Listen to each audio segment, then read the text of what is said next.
I'm Annette McClelland. I'm Michael Griffin. We are Takuma, and we're revolutionizing drone control. So what we're presenting today is a remote control transmitter for drones.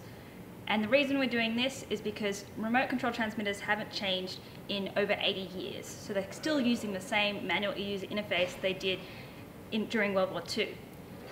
So what we've built is a one-handed user interface allowing you to control all actions of the drone with one hand, freeing up your other hand to control the peripheral. In most cases, a peripheral is a camera attached to the drone. And so I actually experienced the problem firsthand, and I was flying the drone in some bush and was trying to move the camera and fly the drone at the same time, and it was painful. It was basically impossible in all intents and purposes. So it got me wondering, hey, well, is there a better way? And I ended up doing some research and I found out that it hadn't been updated in over 80 years. I'm like, all right, well, let's explore if there's a better way for my engineering thesis. And well, we're here today because of it. Michael actually received Best Thesis in his control systems for his Mechatronics Engineering Honours Thesis at Macquarie University in Sydney, Australia.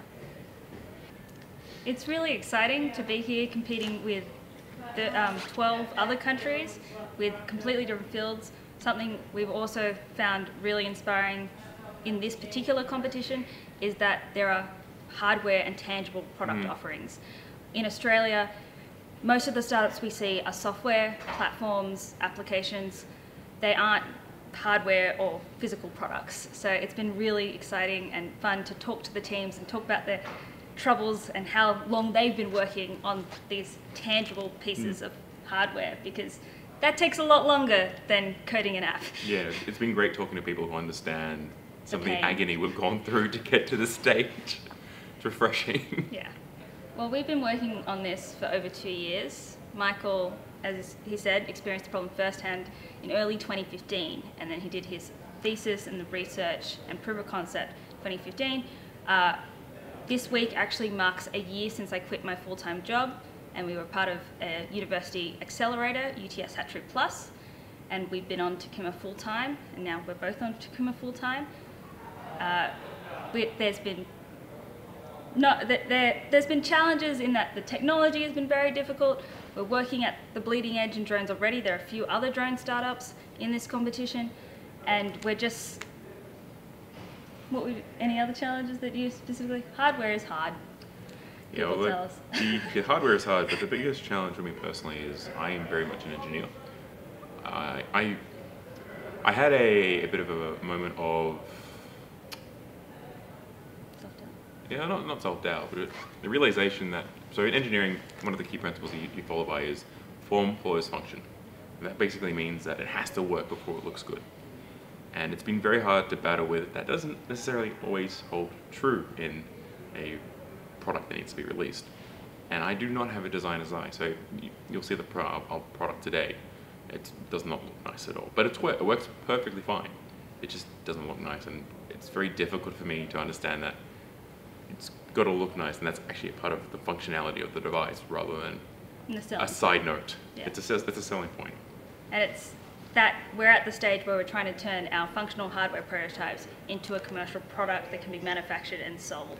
And those are the challenges we're meeting at the point with trying to figure out how to do manufacturing, where we go to do that, and what advice and where to go for advice. I'm Annette, this is Michael, we are Takuma, and we're revolutionizing drone control. Now, we know you've just seen 2 pictures on drones, and there are thousands of startups around the world looking at drones. We are unique in that we're addressing the physical, manual, user interface controller for drones. And we're going to tell you why we're focusing on this. Current controllers are overly complex. Hence, you need 2 operators for what should be a 1-person job. Professional aerial photography currently requires coordination of 2 people, one on the drone and another on the camera. Early 2015, Michael experienced the problem of trying to control the drone and the camera at the same time by himself firsthand. So I was flying a typical drone with a mate of mine out into an Australian bush. And we only had 1 controller, so we actually had to fly and control the camera at the same time. And because of what we were trying to do, we were trying to move the drone and move the camera at the same time. And from that, we discovered how complex and how hard it was to do that. So it got me wondering, hey, is there a better way? And through discussions with other friends, I decided to explore this as part of my engineering undergraduate thesis. And you can see up here, we've actually got two controllers here. During my research, I discovered that the standard user interface for an RC controller hasn't changed in over 80 years.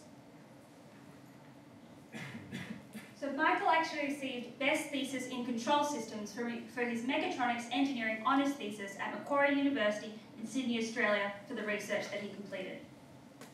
Therefore, we solved the problem, allowing one person to intuitively control the drone, full axes of control with one hand, freeing up the other hand to control the peripheral.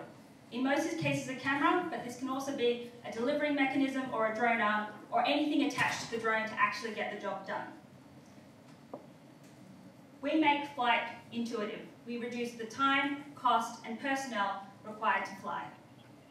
So we're going to do a live demo here. You can see that I'm actually controlling all axes of the aircraft with one hand.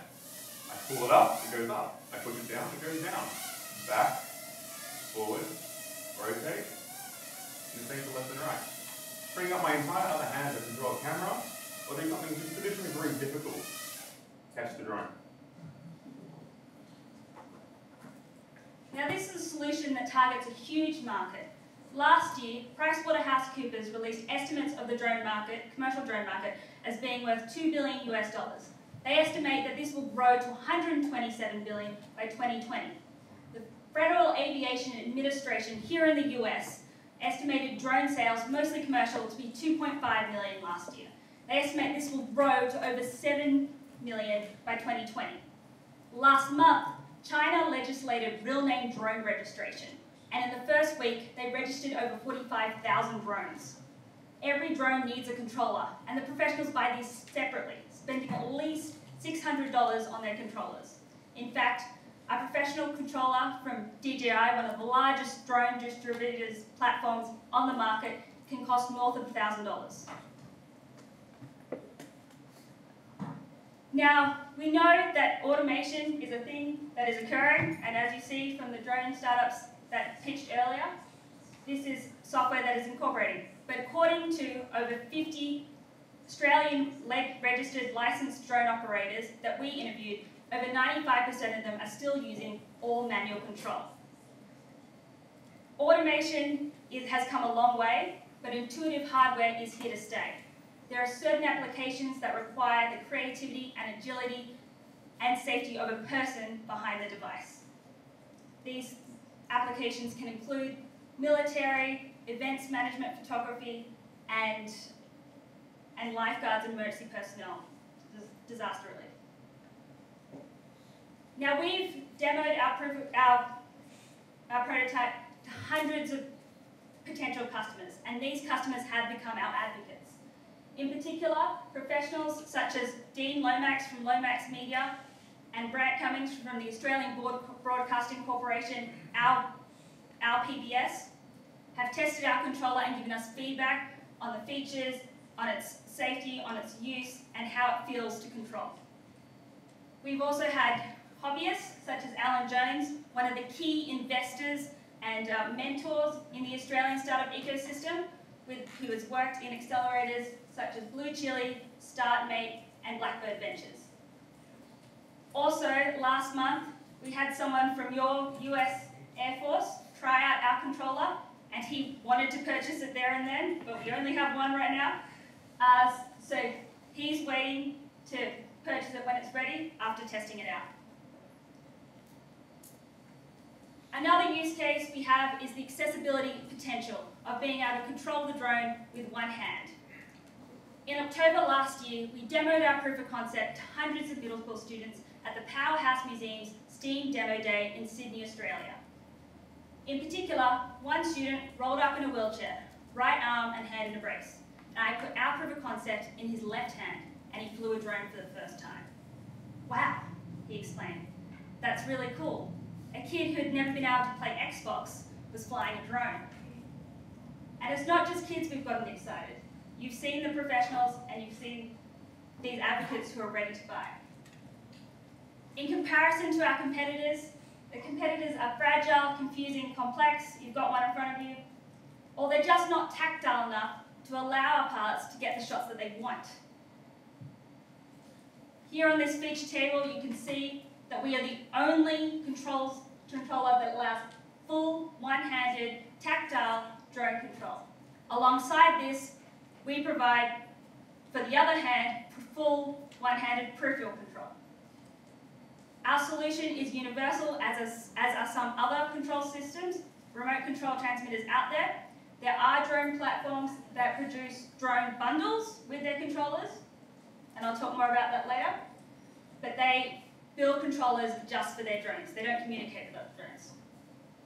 The last element is that our prototype and our product is particularly robust, having proven its defensibility over 30 years, and it still works.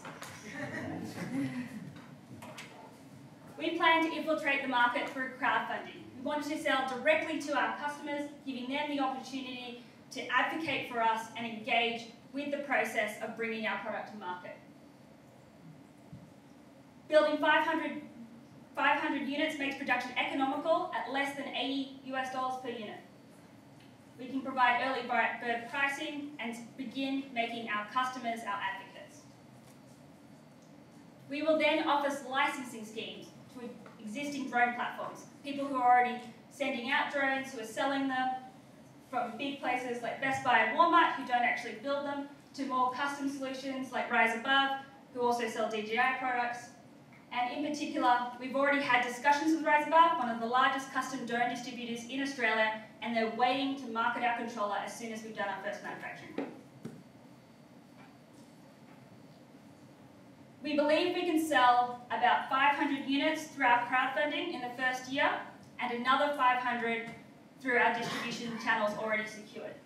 We believe this will be able to grow to 2,000, but we'll be making 2,000 in the second year, but we'll be making significant gains in the third year to grow to 7,500 by the fifth year. Now this is hardware, and let's be real here. There's going to be losses in the first few years. We're going to need to do manufacturing, buy tooling, finish off research and development, do licensing agreements, legal implications across the globe, and ensure that our technology is sound and quality control. Therefore, our significant gains will be made in the third year. We're looking about a 50 to 70% gross profit margin. Now, Michael and I are Techie and Hustler. We personally know the pain points of this dilemma and have the empathy, work, and data to prove it. We have personally been involved in this problem for over 2 years now. We've been bootstrapping this, and both of us are full-time. In fact, this week marks a year since I became full-time with Takuma. We have a few different people helping us bring this product to market. In particular, John Hilton is our primary and exclusive partner, the inventor behind the asteroid orb. He has worked on projects with NASA and on the bionic eye and other medical and technologies that exist and are used by millions across the globe. Tom Bass is another mentor, and his startup that he worked with as COO, Floaty, a drone delivery startup, went through Y Combinator a few years ago. Vince Spiteri is our operations and supply chain advisor. He's worked with multi-million products across food and product management, implementing safety and manufacturing. As I said, we've been bootstrapping this for over 2 years now. We've come from a problem, to ideas, to solutions, to multiple now functional prototypes that are patent pending since November last year. We incorporated December last year, and we've been working on this together full time. Over the next year, we're looking to raise funds, and we're looking to spend the rest of the year in China, living and iterating our product to take it to manufacturing and commercialability. Which brings us to our ask. We're looking for $500,000 US to give us an 18-month runway to do the research and development necessary to bring this product to market and do our first and second manufacturing runs, the first 2 iterations of our product. This will give us enough money to do everything from tooling, manufacturing, safety, licensing, legal. We can break down more on that if we want us to, and that allows us to bring out the first 2 products. We at Takuma, and we're revolutionizing drone control.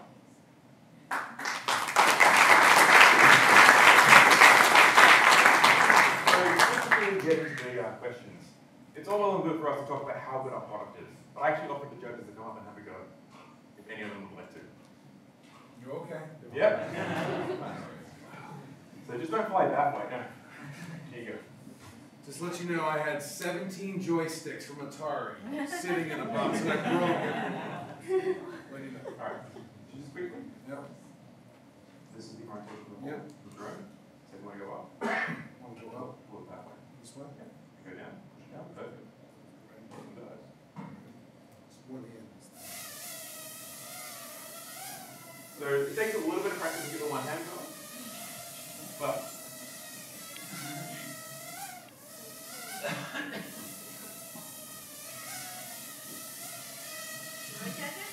Yeah. you land it. So when you put your hand up, push it all the way down.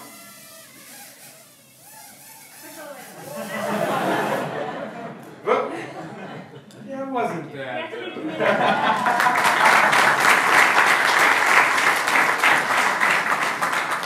Would anyone else like to have a go? That was enough? Okay. Yeah. Okay, thanks. Question. My one question is what's your valuation on the 500,000? If that's what you're looking for, what do you value in that? Yeah. So we've already secured about $200,000 US without giving up any equity. And we're looking that the rest of the other 300,000, we wouldn't give up any more than 20% of our company. So to clarify, that 200K is for family and friends. Okay, if I was to use your controller with my DJI, would that basically take my manufacturing market by crashing? No. So this is actually a little bit more of a complicated question than a yes or no answer, to be honest. So the entire architecture of this device is such that companies that have a closed ecosystem, like DJI, actually have to make their own transmitters. So unfortunately, from our perspective, whilst we do allow universal capacity is universal, DJI will actually have to make their own model, so that they would be covered under their own warranty. But it can get a little bit fuzzy depending how they go about that. So in Australia, that'd be like a yes. In other countries, it'd be dependent on local legislation. Which is why we've made the controller so easy to interface with. And we've put into our marketing scheme that we want to have licensing schemes to allow existing drone platforms to bundle our controller with their drones and give their users a friendlier piloting experience. Going back to the question about funding, you said that you did not give any equity.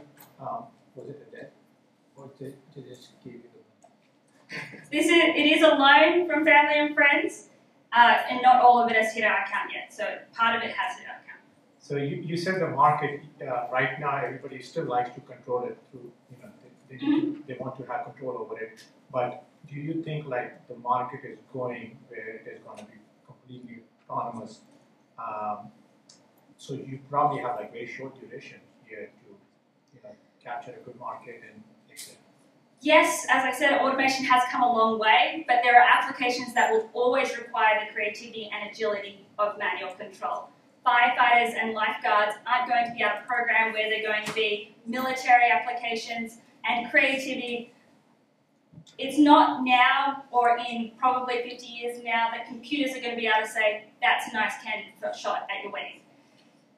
That's why we still hire photographers, as well as this, for safety reasons, we're still flying planes with 2 pilots in the cockpit. Autopilot has existed for more than 20 years. But that's actually how they're flying. They're there, but So most of the time. yes, the aircraft is primarily flown by autopilot, but we still believe that humans are more adaptive and more creative in those crisis scenarios, which is why we still have pilots in front of the plane. And how about the electronic one, digital one, where you can actually see, it's like a touch pads? So for professionals, they want that tactile feedback. That's why we're looking at this problem specifically. They want to be able to manually know where 0 is, so when they're at the center of their control, when they're going up, when they're going down, how much throttle they're putting in. Other applications like drone races, we're still driving Formula 1 cars, we're not watching robots drive around a field. These are applications that will always have someone behind it for entertainment and safety purposes.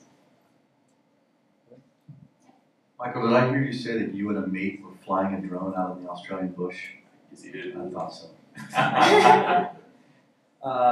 So I guess I'm just thinking about you, following up on what Varun was saying. You're really disrupting this big controller here, right? Yes. You're trying to get. It feels like a hobbyist will always want to kind of control the drone a little bit. On the manufacturing, so to practically interface that with a drone, you're just providing input out of your spherical controller, right? You're just Well, yeah. This again, yes and no answer. So we will be providing a wireless link to the drone, and there are standard communication protocols out there, EPM, PWM, SBUS. If you want more information, I can go to but in a nutshell, we will be providing a way of communicating to the drone directly with wireless, but also allowing other manufacturers such as DJI to directly attach a model to our hardware. So it's an easy interfacing experience for them. that clears that up. Thank you. So on the manufacturing, you're just really you just got to develop the casing and the. I mean, this is just a simple contract manufacturing problem, right? To develop your units. There have been a few challenges. So previously, one of the key technologies we've been using is actually this bulb here. Yeah. And previously, it hasn't actually been able to work on an embedded platform. So it wouldn't be feasible to be in a controller of that nature. Over the past 30 years, the Orb has been used to control software on a screen. This is the first time with Michael's and Takuma's software we've been able to adjust that to apply things in real space and move things in real space and time. And we've also been working with the inventor directly to convert a lot of his code into something that's a lot more lightweight and doesn't require Windows PC to operate. Okay. And the second issue is, whilst I am an electronics engineer, my RF experience is probably not the best. So we would like to hire an RF engineer just to make sure that everything we build is up to spec and is going to be reliable and safe. Because the last thing we want is a drone fall out of the sky because of a lost link. Right. Okay. So you still have a few technical challenges ahead of you before it becomes a manufacturing. Yes. We've had a major breakthrough in the last 2 days actually. So everything in that purple box will fit in that bike controller, including everything that's hanging out of it at the moment. Okay. I'm very excited to get back to Australia and try it out. Sure. Thank you. Oh, sorry. Thank you. I had also some thinking about the longevity of the product. I have to say, it makes me want to fly a drone. I really like the design, it's attractive, and so I really like that. If you had to pick up 3 top targets or 3 sectors to address that issue of longevity, which sectors would you pick? With the longevity, it would be those creative manual user interface customers, those people that are already using the controller and know the pain point so keenly. And these are the people that are always going to want to have the manual control, from drone racers to emergency personnel to military and creativity. Those are the applications that we want. With creativity, are you thinking education or what are you thinking? Creativity being like people just wanting to move around the drone for entertainment or take photos of things to show off and have a fun time with the drone. Those are the applications. And another way to explain that is, if you walk through a scenario with me, you just bought this brand new drone, you want to go and fly it up. How fast rate would it be to bring out a tablet and try and figure out where you want the drone to fly rather than just mucking around and putting it straight in the sky straight away? I mean, that to me speaks night and day. And navigating potential obstacles, moving around according to changing weather conditions, changing needs, who you're following, what you're doing, we allow you to do that. So expanding outside the borders of Australia, what are your plans? What are your plans for that? I mean, obviously you've got to get it in front of the creative people and the people that are going to find value in this. Give me some of your thoughts on how you're going to ramp it up, how fast you're going to ramp it up. I see the dates, but really you're going to have those early adopters. So how do you get in front of those folks outside of Australia with this tool? So we're going to move to China. That's the plan over the next couple of months. That's where the major drones are being produced. The largest drone platform in the world, Dazhong Innovations, or DJI, exists in Shenzhen, which is where we plan on living. I actually used to live in Hong Kong, so I used to live next door, and my parents still live there. So we're going to ramp this up through using influencers and the people we've already been speaking to Obviously, these people that we've been speaking to and using our controller are not just Australian. We've had Americans and Chinese and other potential customers use our controller, and they will be our advocates. We can get up, the primary way of referral is always going to be word of mouth. Those are the people who are really going to get other people to spend this amount of money on a new controller and on a new product. And doing Kickstarter will allow us to get everyone involved in that experience. And this is where my 5 years of digital content marketing experience and training comes in handy. Yeah. Any online questions? Yes, we do have several. One, we just heard a talk about autonomous flying in the developing market. How long will controllers actually play a role in the drone market? Control. Yeah. So it's kind of hard to pull a crystal ball out and figure out what's exactly going to happen in the future. As we heard in previous pitches, the FAA currently doesn't allow you to fly without some form of pilot. Most countries still have that. In fact, CASA, our Australia's equivalent of the FAA, just recently announced a trial run allowing a certain exclusion area to run autonomously purely for research. And there's still kind of talk whether that's going to progress forward. So right now, legislation is probably going to enforce the need or the requirement to have control of some nature. But in practicality, you're always going to want some kind of manual override in the event of an emergency. And until AI can really start thinking like a human, which could take forever or never, or it could be around the corner, it's kind of hard to say. It is an expanding field. But until that point sort of happens, there's going to be a need for a manual override. And until that point where that need disappears, I don't see the controller market ever really vanishing. And outside manual override, as we've said, elements of people just flying drones for entertainment and fun, those things are going to be manual. Okay, another one, if I got that right, you were just selling the controller, which is actually very expensive, $650, or just the controller without the drone. There are cheaper solutions, including the drone, like the pitch before you. Yeah, there are definitely a number of controllers that aren't cheaper, but we're not necessarily targeting for the cheapest end. We are bringing a very unique, a unique feature of allowing you to actually functional control the camera at the same time. An easy control of the camera, I would say. So the drones that, it's going over here, in Australian terms, this cost us $200. In the US, it was $99. You're not going to buy a controller like this to fly what essentially is a toy. There are smartphone apps that can buy a Parrot's own controller, which I might add is, I think, $150. At least it is in Australia, I'm not sure what it is here. And I'll actually use DJI as a really good example. The Spark was recently released, and I'm going to use the Australian prices here because I'm not sure what the US prices are. But the drone by itself is $400. Now, if you want to buy the controller by itself, it was $250. So that's still a sizable portion of your of the package going to the controller. And again, when you buy those bundles, half the price goes to the controller. So adding to this, as we've observed our competitors' market, we are on the cheaper side of the current market. We're offering a unique, tactile, intuitive user interface that allows you to do things that you obviously can't do on the current control system.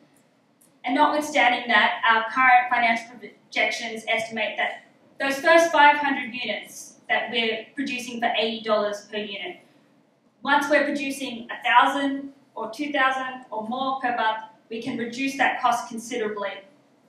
And we're actually planning to reduce the price as well in that process. We have future iterations planned that allow us to do that and allow us to offer different solutions for different customers at different price points. thank you. For inviting us to come pitch. We've really enjoyed the opportunity and we've enjoyed seeing Virginia Tech, and we wish we could spend more time here. It is a beautiful campus. Very I'm cool. all that stands between you and lunch.